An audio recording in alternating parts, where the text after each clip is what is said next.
Olá, turma. E aí, tudo bem com vocês? Então tá bom. Então nós vamos iniciar nossa aula de hoje de história, dando fim àquela aula que eu dividi em partes, né? Que tá relacionada com o Brasil africano, tá? Então a aula de hoje é de história.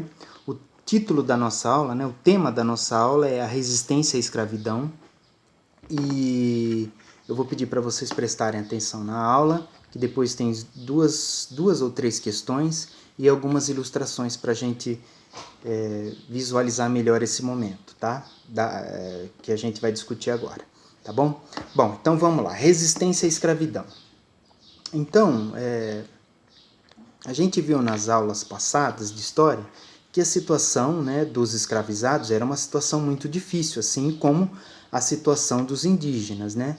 Então, o que esse texto vai falar? Ele vai dar continuidade. Então, o que ele vai falar?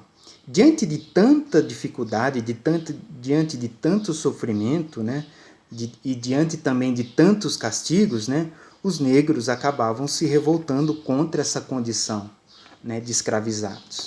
Então, por exemplo, quando eles desobedeciam, né, ordens, né, eles se rebelavam, né, e eram duramente castigados, tá?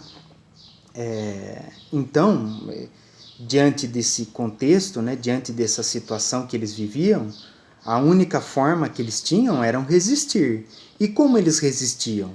Eles resistiam fugindo, né? Eles fugiam dessas fazendas e desses engenhos, né? Procurando uma melhor condição de vida, né? Porque era muito difícil viver nessas condições, né?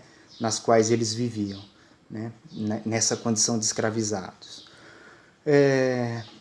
Bom,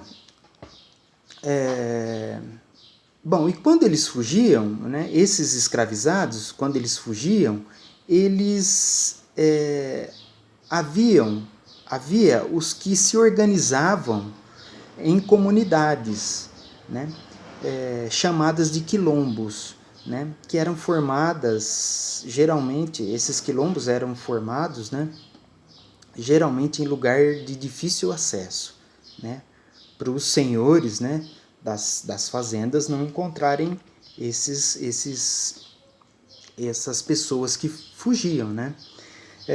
Então havia o quilombo em quase todo o litoral brasileiro, alguns no interior, e era dessa forma que eles resistiam, né? Resistiam, né?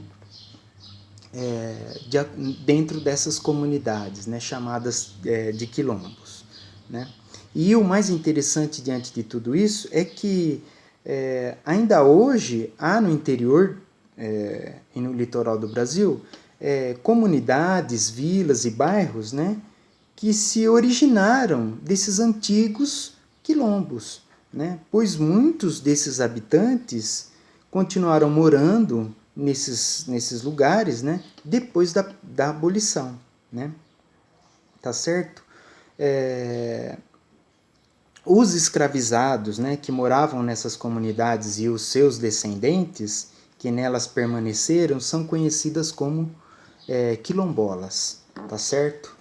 Bom, então era essa a condição, essa era a resistência, né? Fugir, né?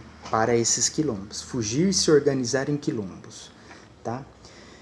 E o texto vai dizer o seguinte, que no século XVIII você ainda tinha bastante o cultivo da cana-de-açúcar, o café também entra, né, como um produto altamente importante para a economia brasileira, né, no estado de São Paulo, no Rio de Janeiro, Minas Gerais, né? E no século XVIII, né, você ainda tinha a mão de obra dos negros escravizados, né? Então você tinha ainda no século XVIII, né, mesmo após ter sido proibido o tráfico de negros africanos para o Brasil. Então, proibiu o tráfico, mas os que estavam aqui continuavam na condição de escravizados.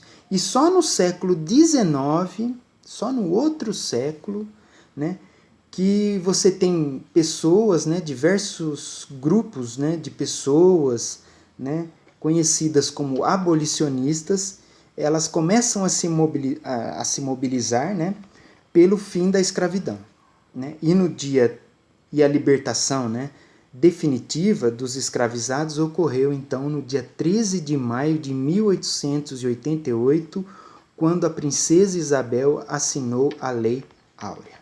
Tá certo? Então a gente encerra a aula por aqui, tá? Destacando a resistência, a fuga como resistência, a organização em quilombos e a necessidade ainda no século XVIII do trabalho escravizado. E o fim só no século XIX, e o fim da escravidão só no século XIX, no dia 13 de maio de 1888, com a assinatura, com a princesa Isabel assinando então a Lei Áurea. Tá certo? Então agora nós vamos para a sala que nós vamos fechar, tá? E responder as questões. Tá bom? Então vamos lá.